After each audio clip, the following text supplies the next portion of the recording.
Bonjour à tous, en ce début de semaine, nous revenons sur la Formule 1 et le Grand Prix de Belgique, mais également sur les nouveautés dévoilées au concours d'élégance de Pebble Beach, Bugatti Divo en tête.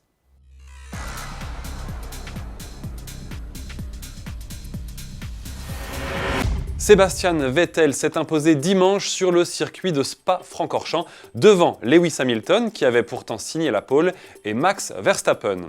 Le pilote Ferrari a doublé le Britannique dès le premier tour et s'est ensuite envolé sans jamais être inquiété. On retiendra de ce Grand Prix de Belgique l'impressionnant accident au premier freinage. Le pilote Renault Nico Hülkenberg a heurté l'arrière de la McLaren de Fernando Alonso, l'envoyant valser sur la Sauber de Charles Leclerc. Heureusement, aucun blessé dans l'accident, le pilote français qui a peut-être évité le pire grâce à son halo que l'on a vu bien râpé.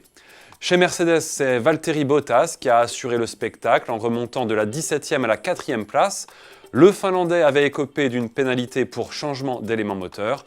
On retiendra également la bonne performance des pilotes français, tous dans les points. Esteban Ocon est 6e, Romain Grosjean 7e et Pierre Gasly 9e. Cette victoire en Belgique permet à Sébastien Vettel de revenir à 17 points de Lewis Hamilton au championnat. Prochain Grand Prix le 2 septembre à Monza en Italie. Ce week-end avait également lieu le concours d'élégance de Pebble Beach en Californie, l'occasion pour les constructeurs les plus prestigieux de révéler leurs nouveautés.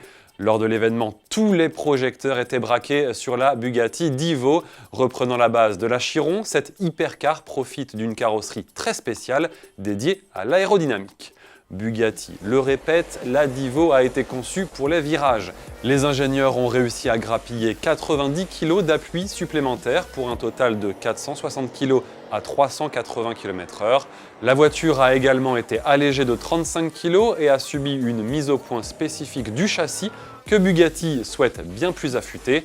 Pour le reste, la puissance est inchangée, toujours 1500 chevaux tirés du moteur W16 8 litres à 4 turbos. L'intérieur reste similaire. Cette Divo sera assemblée à seulement 40 exemplaires.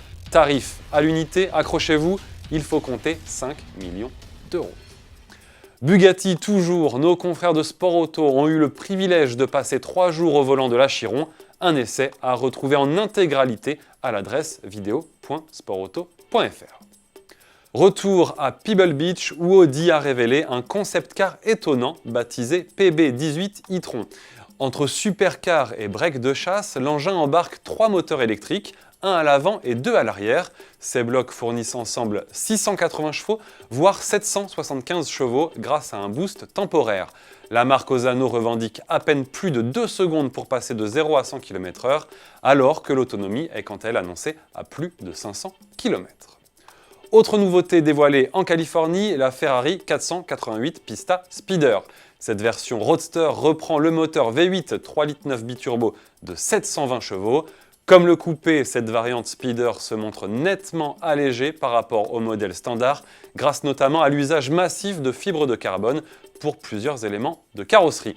La 488 Pista Speeder revendique les mêmes performances au 0 à 100 km/h et en vitesse de pointe, avec 2 secondes 85 et 340 km/h. Le tarif, lui, n'a pas encore été communiqué. Merci de nous avoir suivis, à demain.